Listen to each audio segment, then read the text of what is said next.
የዞኑ ከፍተኛ ፍርድ ቤት ፕሬዝዳንት አቶ መንግስቱ ከበደ በየደረጃው ካሉ መዋቅሮች ጋር በመናበብ ፈጣንና ቀልጣፋ የፍትህ አገልግሎት ለመስጠት ሲሰራ መቆየቱን ገልጸዋል።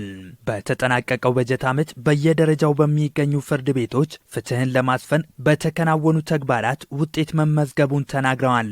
ለተገልጋዮች ፈጣንና ቀልጣፋ የፍትህ አገልግሎት ለመስጠት የተጀመረውን ጥረት አሁንም አጠናክሮ በማስቀጠል የተገልጋይ እርካታን ለመጨመር ይሰራል ነው ያሉትም ስራዎችን በቴክኖሎጂ አስደግፎ ከመስራት አኳያም አልፎ አልፎ የሚስተዋሉ ክፍተቶችን በአዲሱ በጀት ዓመት መቅረፍ እንደሚገባም አቶ መንግስቱ አሳስበዋል።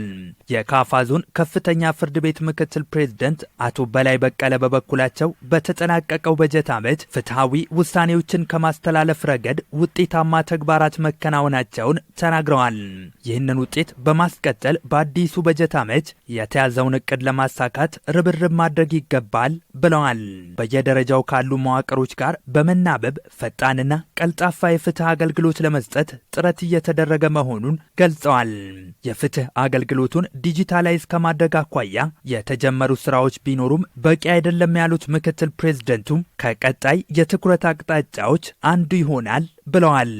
ባህላዊና ማህበራዊ ፍርድ ቤቶችን በማደራጀት የፍትህ ተደራሽነትን ለማረጋገጥ የተደረጉ ጥረቶች የሚመሰገኑ በመሆናቸው ይበልጥ ተጠናክረው መቀጠል እንዳለባቸውም ገልጸዋል።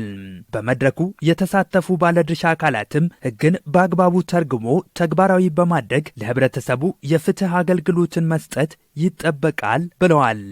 በመድረኩ ማጠቃለያ ላይ የአገልግሎት ዘመናቸውን በማጠናቀቅ ከተቋሙ በጡረታ ለተገለሉ ሰራተኞች ምስጋናና ሽኝት ተደርጓል።